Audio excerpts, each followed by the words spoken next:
নমস্কাৰ। জয় গুৰু শংকৰ। জয় গুৰু জগত গুৰু। জয় গুৰু শংকৰ গুৰু। কৃষ্ণৰ কিংকৰ কল্পতৰু। হহি আমাৰ পৰম গুৰু। হহি আমাৰ পৰম গুৰু। শ্ৰীকৃষ্ণই পৰম পৰাক্ৰমেৰে অকলে যুঁজি ৰণলৈ অহা ৰজাসকলক নিপাত কৰাতেই ক্ষান্ত নাথাকি জৰাসন্ধৰ লগত মল্লযুদ্ধ কৰি মূৰটো ভাঙিব খোজাত নামাৰিবা বুলি আকাশবাণী শুনাত জৰাসন্ধক প্ৰাণ দি মুঠতে জৰাসন্ধই 17 বাৰ পৰাজিত হোৱাৰ পিছতো কৃষ্ণৰ বল বিক্ৰমৰ ভূ পোৱা নাছিল বাবেই জৰাসন্ধ সমোলাঞ্চে নিপাত হোৱা এই কাহিনীৰ দ্বাৰা গুৰুজনাই এই খণ্ডৰ 3টা কীৰ্তনৰ ভিতৰতে এটা কীৰ্তন জোনাচন্দৰ, এটা ঝুমুৰি, আনটো পদচন্দৰ সমাহাৰ ঘটাই জৰাসন্ধ খণ্ডৰ অন্ত পেলাই পাটবাউসীত থকা কালত ভাগৱত পুৰাণৰ 50 আৰু 51 অধ্যায়ৰ পৰা 2টা কীৰ্তন এটি পদচন্দত, আনটি দলৰি চন্দ্ৰত 21 সংখ্যক পদসংখ্যাৰে কালযবনবধ অধ্যায়ৰ যোগেদি মগধ সম্ৰাট জৰাসন্ধই মথুৰাপুৰী আক্ৰমণ কৰি থকাৰ সময়তে যৱনৰ ৰজা কালযবনক নাৰদে কৃষ্ণক আঘাত কৰিবলৈ মথুৰালৈ যাবলৈ কোৱা প্ৰায় 3 কোটি যৱন সেনা লৈ মথুৰা ঘেৰি ধৰা দেখি সাগৰৰ মাজত দুৰ্গ সদৃশ দ্বাৰকানগৰ নিৰ্মাণেৰে মথুৰাৰ এনে আসন্ন বিপদ নাকিবলৈ কৃষ্ণই বলভদ্ৰৰ লগত আলাপ কৰি সুকুমৰ শ্যামতনু পীতবস্ত্ৰ পৰিধান কৰি নতুনকৈ ফুলা পদুমৰ শোভাৰ দৰে শোভাবৰ্ধন কৰি আৰু তেওঁৰ অৰুণ ৰঙৰ চকুজুৰিৰে সংসাৰৰ মোহিনী ৰূপ ধাৰণ কৰি কালযবনৰ আগত খোজ কাঢ়ি খালী ভৰিৰে যোৱাত কালযবনে অস্ত্ৰ শস্ত্ৰ এৰি কৃষ্ণৰ পিছ লৈ কৃষ্ণক ৰবলৈ ইংগিত দিয়াত কৃষ্ণই পৰ্বতৰ গুহাৰ মাজত প্ৰৱেশ কৰাত কালযবনেও গুহাৰ ভিতৰত সোমাই এজন মানুহ শুই থকা দেখি সেইজনকে কৃষ্ণ বুলি ভাবি লঠিয়ালত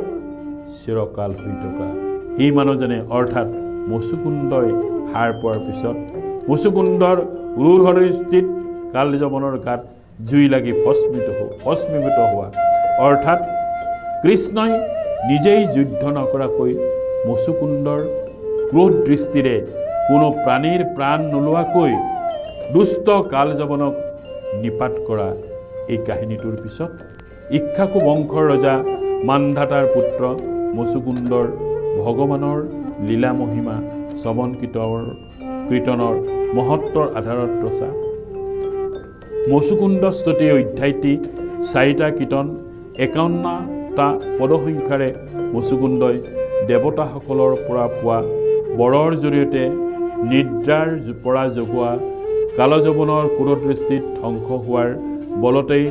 কালযবন জাহ যোৱাৰ পিছত মুচুকুন্দই কৃষ্ণৰ দৰ্শন পোৱা আৰু কৃষ্ণৰ শৰীৰৰ পৰা নিৰ্গত জ্যোতি দেখি বিস্মিত হৈ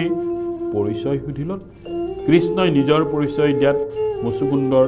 গৰ্গৰ ঋষিৰ কথা মনত পৰা লগে লগে কৃষ্ণৰ চৰণত পৰি স্তুতি কৰিলত কৃষ্ণই মুচুকুন্দক পূৰ্বে কৰা জীৱবধৰ পাপ খণ্ডনৰ বাবে শ্ৰৱণ কীৰ্তন কৰিবলৈ দিয়া পৰামৰ্শ মতে তাৰ পৰা বাহিৰলৈ ওলাই আহি বদৰিকাশ্ৰমত ধ্যানত মগ্ন হোৱা। ইপিনে কৃষ্ণই মথুৰালৈ আহি 3 কোটি যৱনক নাশ কৰি সকলো ধন ৰত্ন দ্বাৰকাৰ যদুবংশ উগ্ৰসেনক অৰ্পণ কৰাৰ পিছত পুনৰ ৰজা জৰাসন্ধই মথুৰা আক্ৰমণ কৰিবলৈ অহাত বলোৰাম আৰু কৃষ্ণই তাৰ পৰা বহু দূৰ আঁতৰি যোৱা তাকে দেখি জৰাসন্ধই খেদি গৈ দুয়ো উপস্থিত হোৱা পৰ্বতখন চৌপাশে আগুৰি ধৰা জৰাসন্ধৰ সৈন্যই জুই লগাই দিয়াৰ আগতেই ওখ পৰ্বতৰ পৰা বলোৰাম আৰু কৃষ্ণৰ নামি নিৰাপদে প্ৰস্থান কৰিলে যদিও জৰাসন্ধই পিছে দুয়ো জুই যা বুলি মিছাতে আনন্দ প্ৰকাশ কৰা, অৰ্থাৎ ঈশ্বৰৰ পৰম ঐশ্বৰিক শক্তিৰ উমান নাপাই নিজে ৰাজ্যলৈ উভতি যোৱা ঘটনাৰে এই অধ্যায় সামৰি ভাগৱতৰ 10ম স্কন্ধৰ পৰা 9 ভাগ কীৰ্তনেৰে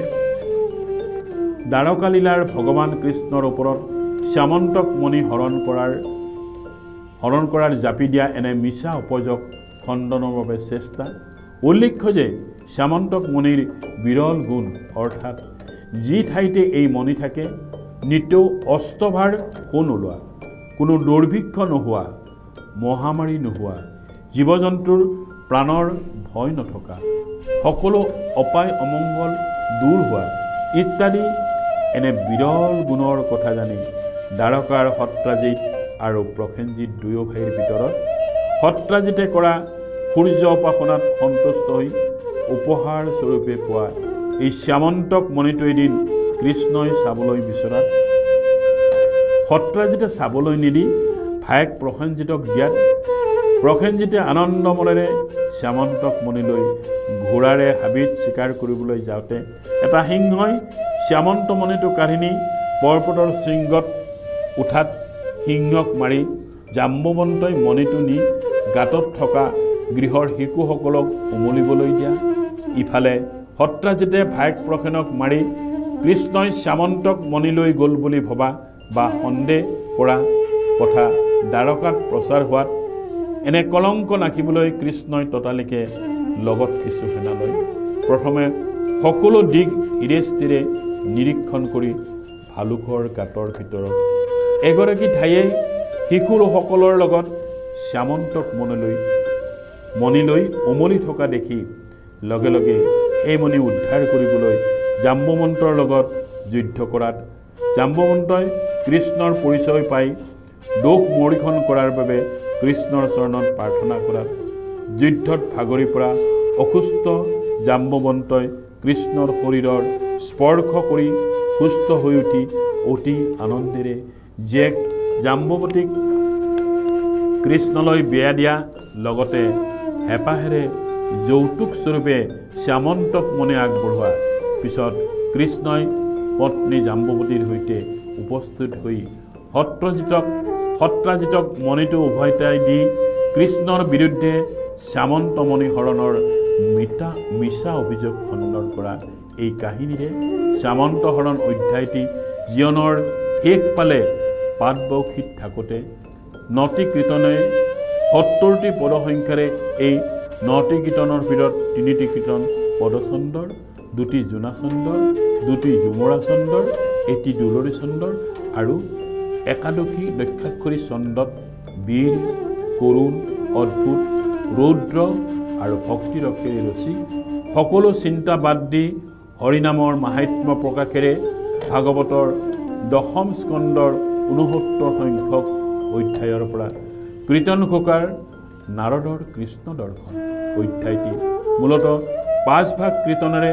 প্ৰথমটি পদচন্দত আকৌ 4টি জোনাচন্দত ৰচি কৃষ্ণই নৰকাসুৰক বধ কৰা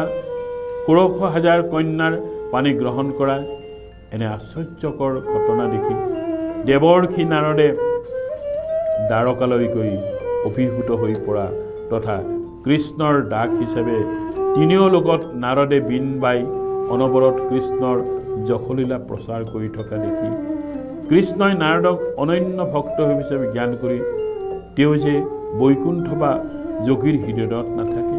কেৱল হৰিগুণৰ প্ৰভাৱতহে আকৃষ্ট হয় তথা গুৰু দেৱ নাম ভকত এই 4 তত্ত্বৰ ভিতৰত ভকতেই যে সৰ্বশ্ৰেষ্ঠ এই কথা কৃষ্ণই নাৰদক কৰা আতিথ্য অৰ্চন বন্দনাৰ প্ৰভাৱেৰে গুৰুজনাই মানৱ জীৱন সফল কৰিবলৈ কৃষ্ণত একান্তভাৱে শৰণ লোৱাৰ পৰামৰ্শ দিয়া এই অধ্যায়টোৰ পিছত ভাগৱতৰ 10মৰ 49তম অধ্যায়ৰ 21 সংখ্যক শ্লোকৰ পৰা 65 সংখ্যক শ্লোকৰ আধাৰত 4 ভাগ কীৰ্তনেৰে 2টি পদচন্দ্ৰ আৰু 2টি জোনাচন্দ্ৰেৰে দ্বাৰকাপুৰীৰ এগৰাকী বিপ্ৰৰ ভূমিষ্ঠ হৈয়েই পুত্ৰ মৃত্যু হোৱা বাবেই বিপ্ৰই যাদৱ ৰজা উগ্ৰসেনক ভৎসনা কৰা দেখি এনে দুৰ্যোগৰ পৰা ৰজাক উদ্ধাৰ কৰা প্ৰতিশ্ৰুতিৰে ভৱিষ্যতে বিপ্ৰৰ পুত্ৰক মৃত্যুমুখৰ পৰা উদ্ধাৰ কৰিম বুলি অৰ্জুনে বিপ্ৰৰ আগত প্ৰতিজ্ঞা কৰা মতে উদ্ধাৰ কৰিব নোৱাৰিলে অগ্নিত প্ৰৱেশ কৰি জাহ যোৱাৰ কথা শুনি ব্ৰাহ্মণে পতিয়ন গৈছিল যদিও বিপ্ৰৰ জন্ম হোৱাৰ নৱম পুত্ৰৰ মৃত্যু হোৱাত ব্ৰাহ্মণে কৃষ্ণৰ আগতে অৰ্জুনক গালিগালাজ কৰাত অৰ্জুনে কৰা প্ৰতিজ্ঞা অনুসৰি আত্মজাহৰ বাবে সাজু হোৱা এনে বিমৰ্ষ কাৰ্য দেখি অৰ্জুনৰ সৈতে কৃষ্ণই 7খন পৃথিৱী তথা 7 সাগৰ পাৰ হৈ গৈ মহাসমুদ্ৰৰ মাজত স্ফটিকৰ স্তম্ভেৰে সুশোভিত দিব্যগৃহত নাগৰ আসনত সুখ মনেৰে বহি থকা পদুম ফুলৰ দৰে নয়ন শিৰত ৰত্নময় কিৰীটি বক্ষস্থলত শিৱচ্চ প্ৰকাশমান কণ্ঠত উদিত সূৰ্যৰ দৰে কৌস্তভ মণি ডিঙিত আপাদলম্বিত বনমালা চৰণ দুখনি পদুমৰ দৰে শুৱনি আঙুলিবোৰ পদুমৰ পাহি সদৃশ নাৰায়ণৰ এনে অপূৰ্ব ৰূপ দেখি অৰ্জুনে প্ৰথমে ভয়তে কঁপিবলৈ ধৰে যদিও কৃষ্ণই নাৰায়ণৰ দৰ্শন লাভ কৰি প্ৰণাম কৰাত লগে লগে অৰ্জুনেও নাৰায়ণৰ আগত দণ্ডাৱত হৈ ভক্তিৰে সেৱা জনোৱাৰ পিছত নাৰায়ণে 10টা পুত্ৰ আনি দিয়াত সন্তানসকলক কৃষ্ণই অৰ্জুনৰ হাতত তুলি দি দুয়ো পুনৰ নাৰায়ণক প্ৰণাম কৰি তেওঁৰ আজ্ঞা পালনৰ কথা দি দ্বাৰকালৈ গৈ অৰ্জুনে ব্ৰাহ্মণক তেওঁৰ পুত্ৰ 10টা উভতাই দি নিজে কৰা প্ৰতিজ্ঞা ৰক্ষা কৰি এইদৰে কৃষ্ণৰ কৃপাৰ ফলত অৰ্জুনে জুইত জাপ দি জাহ যোৱাৰ পৰা পৰিত্ৰাণ পোৱা এই কাহিনীৰে জগতৰ গুৰু হৰিয়েই যে ভকতৰ কল্পতৰু অৰ্থাৎ জন্ম মৃত্যুৰ ঊৰ্ধত এনে উদাহৰণেৰে বিপ্ৰপুত্ৰ আনয়নৰ অধ্যায় শেষ কৰি ভাগৱতৰ 10ম স্কন্ধৰ 80 আৰু 81 অধ্যায়ত থকা শ্ৰীৰামৰ কাহিনীক